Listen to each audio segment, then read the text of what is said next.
Hello students, today I will discuss about the acidimetry titration. In my last lecture, I discussed about the difference between acidimetry and alkalimetry titration, and also discussed the non-aqueous titration. So, what is acidimetry titration? The acidimetry titration is related to the titration of weak base. In the acidimetry titration, we can determine the strength of the weak base by the using of known concentration or known amount of the acid in the acidimetry titration. So, selection of a solvent for weak base and strong acid titration is important parameter for sharp endpoint and to eliminate the competing reaction of water for the proton.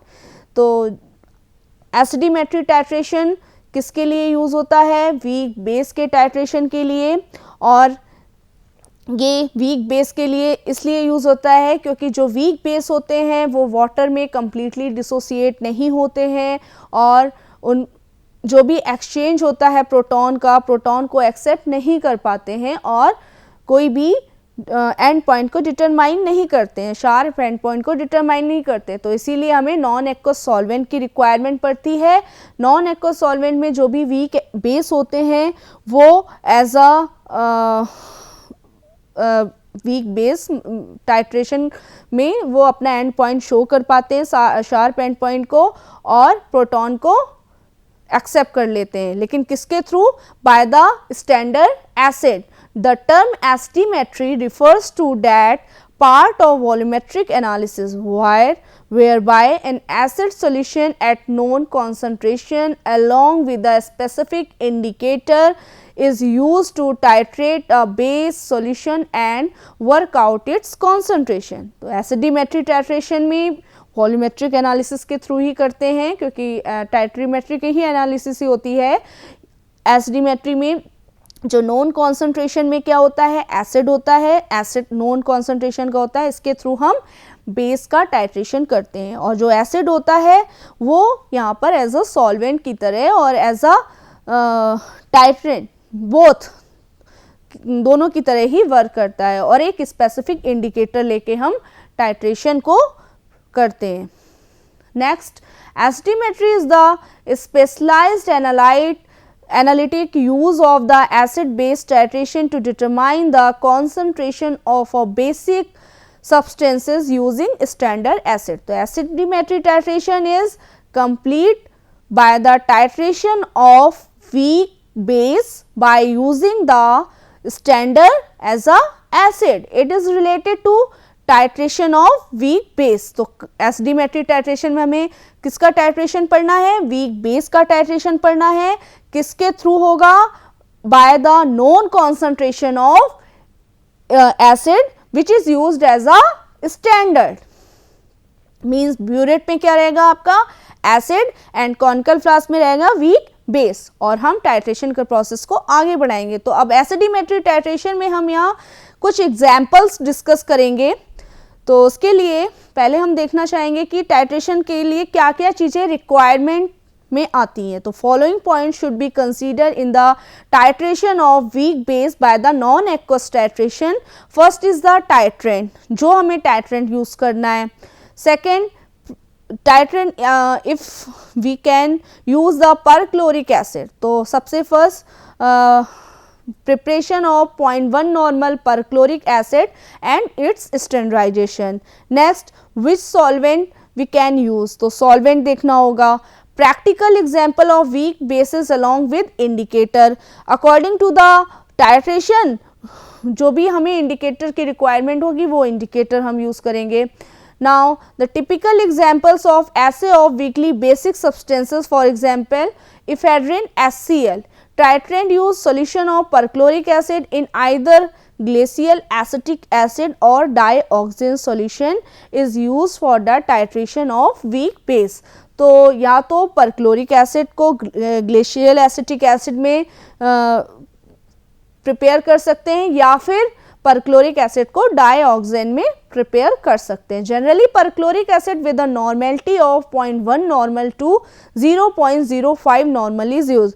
जो भी perchloric acid की normal solution बनाना है perchloric acid का, या तो वो 0.1 normal होगा या 0.1 नॉर्मल से 0.05 नॉर्मल तक हो सकता है। अब हम देखते हैं preparation and standardisation of 0.1 normal perchloric acid. तो firstly take about the 500 ml of anhydrous glacial acetic acid and about 25 ml acetic anhydride in a clean and right 1000 ml of volumetric flask। तो सबसे firstly हमें 500 ml anhydrous glacial acetic, anhydrous का मतलब जिसमें water बिल्कुल ना हो, बिल्कुल भी वाटर का कंटेंट ना हो, ठीक है। तो ग्लेशियल एसिटिक एसिड लेना है, उसमें 25 ml एसिटिक एनहाइड्राइड लेना है और किस में लेना है, वॉल्यूमेट्रिक फ्लास्क में, जो कि 1000 ml का होगा। क्लीन होना चाहिए, ड्राइड होना चाहिए। उसके बाद add about 8.5 ml of perchloric acid about 72% with continuous steering. जो हम परक्लोरिक एसिड लेंगे वो 8.5 ml ऐड करेंगे, वो कितने परसेंट में बना होना चाहिए, 72% होना चाहिए, और उसको कंटिन्यूस स्टीयरिंग करेंगे। Cool the solution now. उसके बाद हम सॉल्यूशन को थोड़ी देर के लिए कूल करेंगे, क्योंकि जब रिएक्शन होती है तो वो थोड़ा सा हीटअप होता है, तो उसको हम रख देंगे थोड़ा सा नॉर्मल टेम्परेचर में। Next, makeup the volume 1000 ml with anhydrous glacial acetic acid. क्योंकि हमने वॉल्यूमेट्रिक फ्लास्क लिया था 1000 ml का और हमें 0.1 नॉर्मल के अकॉर्डिंग बनाना है, तो पूरा एनहाइड्रस ग्लेशियल एसिटिक, क्योंकि हमने ऐसा सॉल्वेंट की तरह यूज़ किया है, तो हम मेकअप जब करते हैं वॉल्यूम का तो किससे करते हैं, जो भी हम सॉल्वेंट यूज़ कर रहे हैं। अगर हम वाटर लिए होते तो वाटर से करते हैं, हमने यहाँ पर ग्लेशियल एसिटिक एसिड लिया है, तो ग्लेशियल एसिटिक एसिड से वाटर को वॉल्यूमेट्रिक फ्लास्क को मेजर कर देंगे, मेकअप कर देंगे। Allow the prepared solution to stand for 1 day for the excess acetic anhydride to be combined and carry out the standardization. उसके बाद जो भी आपका सॉल्यूशन बन गया है 1000 ml का, उसको एक दिन के लिए पूरा रख देंगे और उसके बाद उसको स्टैंडर्डाइज करेंगे।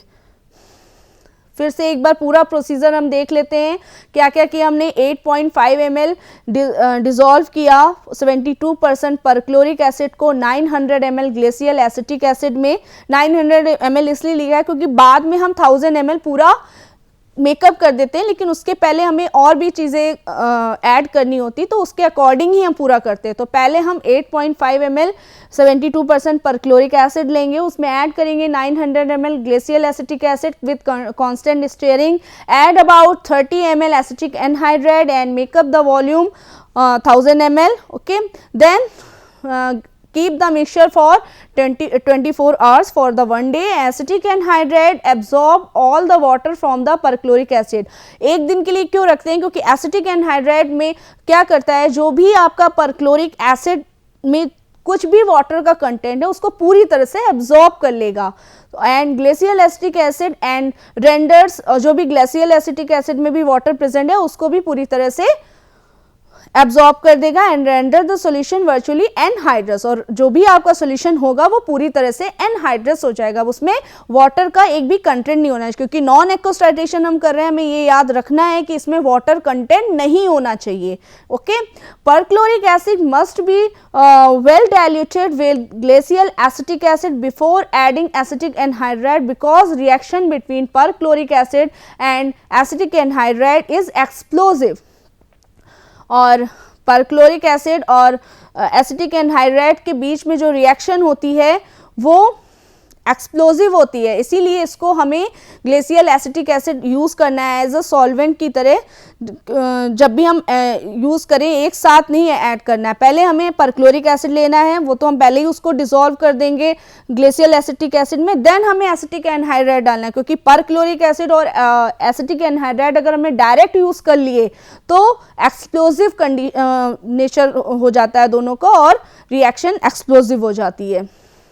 अब हम स्टैंडर्डाइजेशन करेंगे परक्लोरिक एसिड का, जो हमने 0.1 नॉर्मल परक्लोरिक एसिड बनाया था, तो इसका स्टैंडर्डाइजेशन होगा by the potassium acid phthalate के थ्रू पोटेशियम हाइड्रोजन थैलेट लिया, उसकी परक्लोरिक एसिड के साथ रिएक्शन हुई, जो आपका टाइट्रेशन का प्रोसेस है, और थैलिक एसिड का फॉर्मेशन होगा, साथ में पोटेशियम क्लोरेट बनेगा। ठीक है, तो 5 अब हमने पोटेशियम हाइड्रोजन थैलेट कैसे बनाया ये भी हम देख लेते हैं। 500 mg potassium acid phthalate add किया, 25 ml of glacial acetic acid and add the few drop of 5% weight by volume crystal violet in glacial acetic acid as a indicator।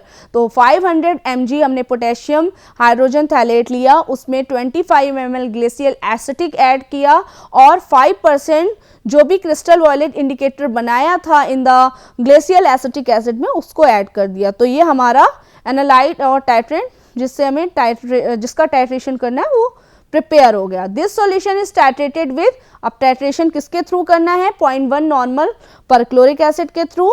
Titration में जो एंड पॉइंट आएगा वो आएगा colour blue to blue green हो जाएगा। तो और reaction क्या होगी, रिएक्शन होगी जो पोटेशियम हाइड्रोजन थैलेट है वो परक्लोरिक एसिड के साथ रिएक्ट करके थैलिक एसिड का फॉर्मेशन करेगा, साथ ही साथ पोटेशियम क्लोरेट भी बनेगा। तो इस तरह से स्टैंडर्डाइजेशन कंप्लीट हो जाएगा परक्लोरिक एसिड का। नाउ अगर हम बात करते हैं परक्लोरिक एसिड को, ये तो हमने ग्लेशियल एसिटिक एसिड में प्रिपेयर किया था। अगर हम डाइऑक्सिन में देखते हैं तो उसमें क्या होता है, solution in perchloric acid and dioxane में be the second titrant which could be used. It is standardized in the same manner as acetous perchloric acid. High quality dioxin must be used, otherwise titrant will become dark. Dioxin can be purified by passing resin or by shaking it with asbestos and then filter it. तो जो भी आपका perchloric acid है अगर आप उसको dioxin में dissociate करा रहे हैं, एज अ टाइट्रेंट की तरह डाइऑक्सिन यूज़ कर रहे हैं, तो हमें दो चीज़ों का ध्यान रखना है। डाइऑक्सिन जो होता है वो हाई क्वालिटी का होना चाहिए, अगर हाई क्वालिटी का नहीं है तो वो जो भी कलर है उसको एकदम डार्क कर देगा, और प्योरीफाइड होना चाहिए। इस तरह से रिएक्शन होगी। अगर डाइऑक्सिन के साथ परक्लोरिक का सॉल्यूशन बन रहा है तो परक्लोरिक एसिड और डाइऑक्सिन मिला के प्रोटोनेटेड डाइऑक्सिन का फॉर्मेशन होता है।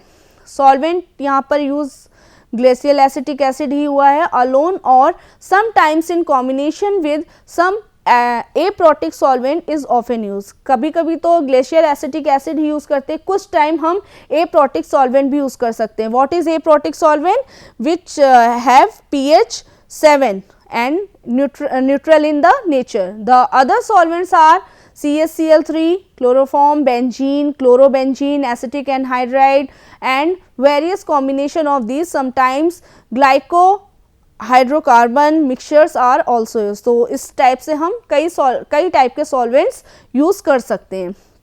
इंडिकेटर क्या क्या यूज़ होते हैं, क्रिस्टल वॉयलेट जो प्रिपेयर होता है वो 0.05% weight by volume in glacial acetic acid, methyl red 0.1% weight by volume in anhydrous methanol में, oracet blue 0.5% weight by volume in glacial acetic acid. Practical examples of the weak bases, it includes the adrenaline acid tartrate,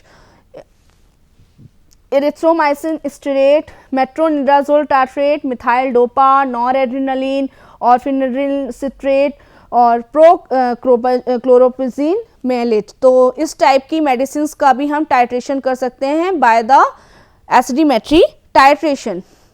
अब हम कुछ other ऐसे देखते हैं। तो assay of adrenaline, in general the reaction taking place between primary amine and perchloric acid में be expressed as follows. तो primary amine है RNH2 react with perchloric acid and the form tertiary amine secondary amine and chlorate ion. Okay, adrenaline, this is the structure of adrenaline and it react with perchloric acid and form this type of structure. 1 ml of perchloric acid is equivalent to the 0.01832 gram of adrenaline. मतलब 1 ml जो perchloric acid होता है वो 0.01832 ग्राम adrenaline के equivalent होता है। Percentage of drug अगर हमें निकालनी है तो हम फॉर्मूला यूज़ करेंगे, volume of titrant, normality found, equivalent factor into 100 upon normality given and weight of the sample in grams। ये जब हम परसेंटेज प्योरिटी निकालते हैं ड्रग की, देखते हैं कि हमारा जो सब्सटेंस है वो कितने परसेंट प्योर है।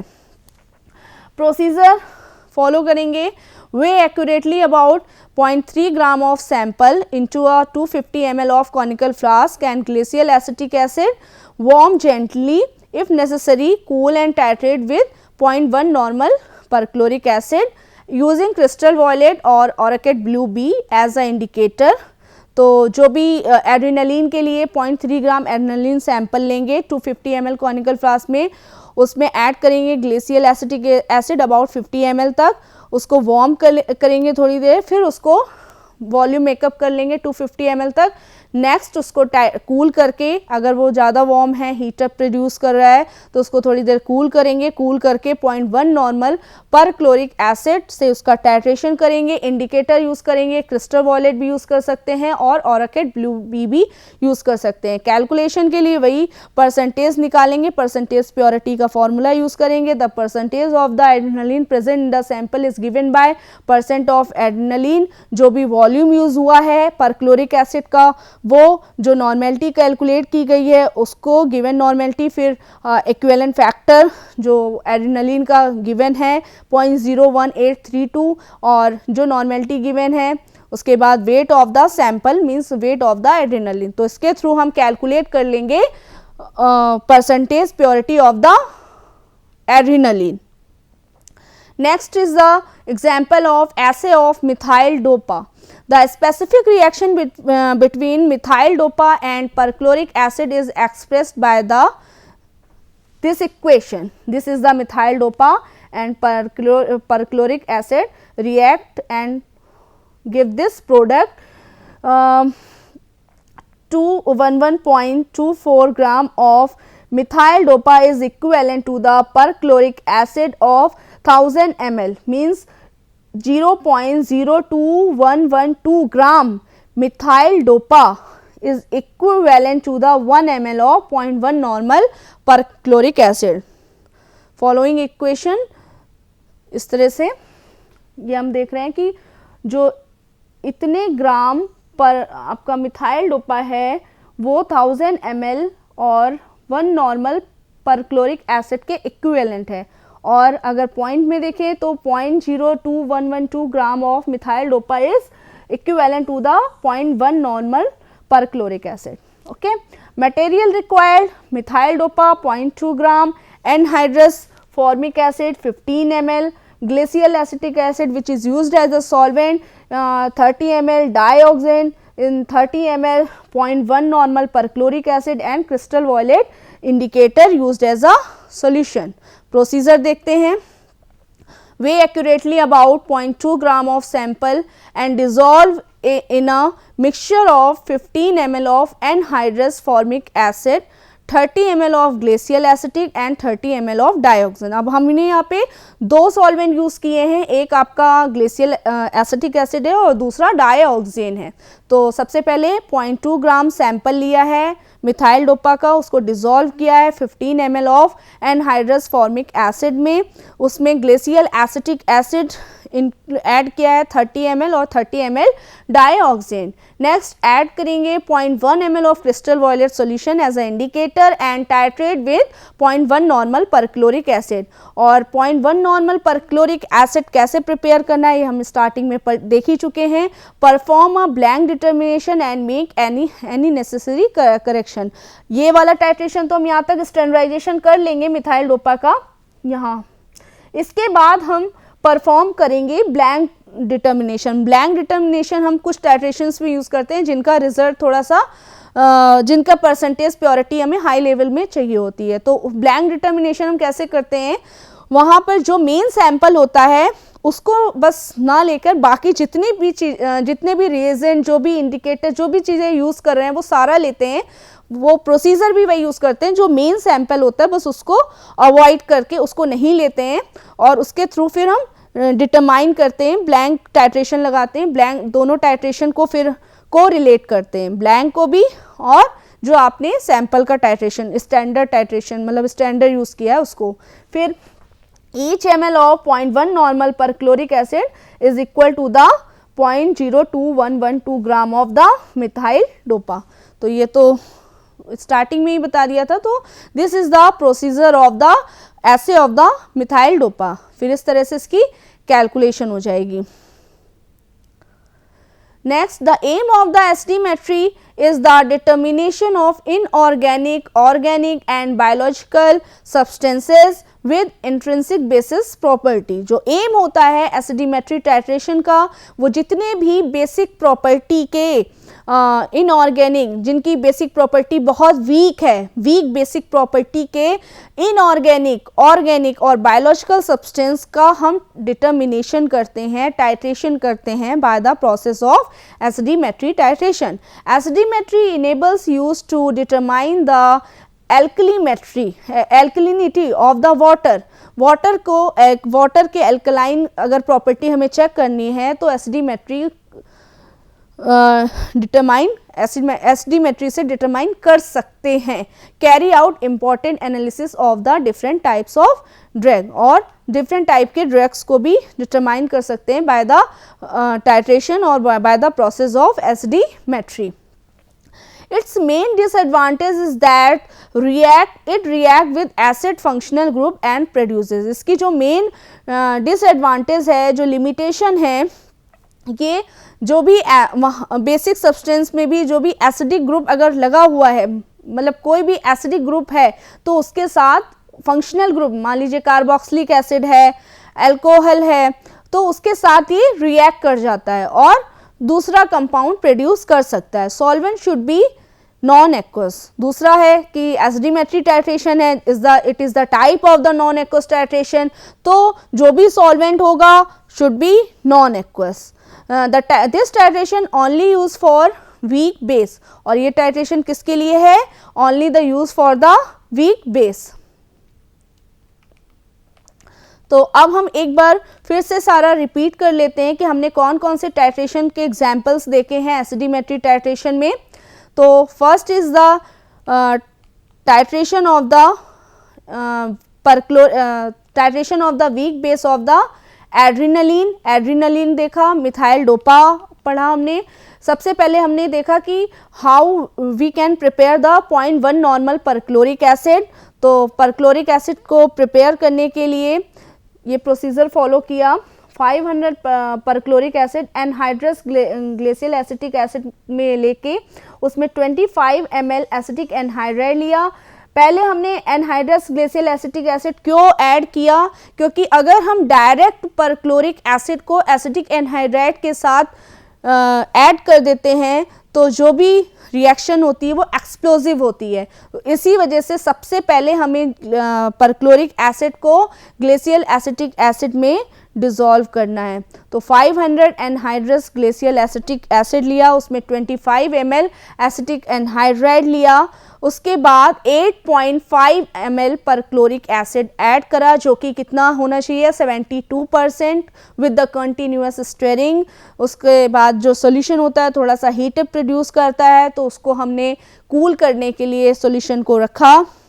Now the make up the volume up to 1000 ml with anhydrous glacial acetic acid, क्योंकि सॉल्वेंट हमने ग्लेशियल एसिटिक यूज़ किया था तो उसको हमने पूरा वॉल्यूम उसको मेकअप कर दिया by the 1000 ml anhydrous glacial acetic acid, और उसको 1 डे के लिए 24 आवर्स के लिए रख दिया। सॉल्यूशन को रखा क्यों 1 डे के लिए? क्योंकि जो भी जितना भी ग्लेशियल एसिटिक है, जो परक्लोरिक एसिड है, उसमें अगर कुछ भी वाटर का कंटेंट प्रेजेंट है तो वो एसिटिक एनहाइड्राइड उसको क्या करेगा? पूरी तरह से अब्जॉर्ब कर लेगा।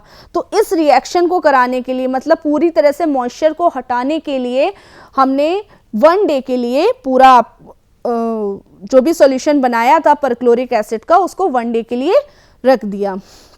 फिर स्टैंडर्डाइजेशन किया परक्लोरिक एसिड का किसके through, by the potassium acid phthalate, means potassium acid phthalate का ही हमने टाइट्रेशन किया। पोटेशियम हाइड्रोजन थैलेट को ऐड कराया, पोटेशियम हाइड्रोजन थैलेट को भी पहले प्रिपेयर किया, 500 mg पोटेशियम हाइड्रोजन थैलेट लेके ऐड किया उसमें 25 ml glacial acetic acid and add also the few drop of 5% weight by volume crystal violet as a indicator which is prepared in the glacial acetic acid and also titrated with 0.1 normal perchloric acid and it will produces the blue to blue green color and this reaction occurs. Potassium hydrogen thalate react with perchloric acid, it gives phthalic acid. Next फिर इसके बाद हमने titration देखा assay of adrenaline. Adrenaline react with the perchloric acid and give it compound. 1 ml of perchloric acid is equivalent to the 0.01832 gram of adrenaline and this formula is used for the find the percentage purity of the adrenaline of the drug, any drug, volume of the titrant, normality found, equivalent factor into 100 upon normality given, weight of the sample given. तो फिर इसके बाद adrenaline के ऐसे के लिए ये procedure follow किया।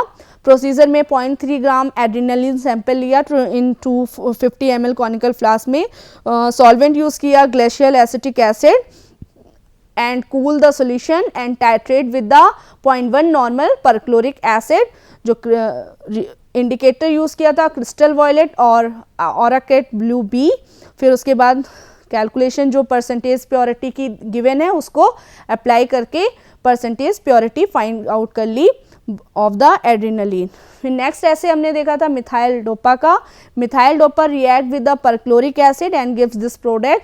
Methyl dopa 211.24 gram of methyl dopa is equivalent to the 1 normal of the 1 normal perchloric acid and 0.02112 gram of methyl dopa is equivalent to the 0.1 normal perchloric acid. In this assay, this procedure is used. 0.2 gram of the methyl dopa dissolve in a 15 ml of anhydrous formic acid and produce also 30 ml of glacial acetic acid and 30 ml of dioxane and add the 0.1 ml crystal violet as a indicator and titrate with the 0.1 normal perchloric acid. Perform the blank determination. Why?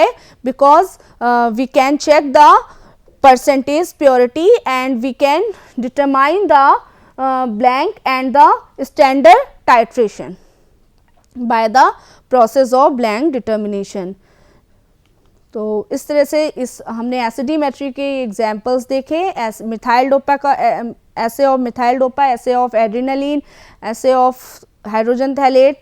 Disadvantage क्या है, limitation है कुछ एसिडीमेट्री titration की, क्योंकि एसिडीमेट्री titration में problem ये है कि जो भी हम स्टैंडर्ड यूज़ करते हैं एज अ एसिड वो दूसरे एसिड के फंक्शनल जो दूसरे कंपाउंड का अगर एसिडिक फंक्शनल ग्रुप है तो उसके साथ रिएक्ट कर जाता है और कुछ कंपाउंड को प्रोड्यूस कर देता है, और जो इसमें सॉल्यूशन होने चाहिए, सॉल्वेंट होने चाहिए, क्योंकि नॉन एक्वस टाइट्रेशन है तो नॉन एक्वस सॉल्वेंट ही हमें यूज़ करने हैं और this titration is useful for only weak base. Thank you.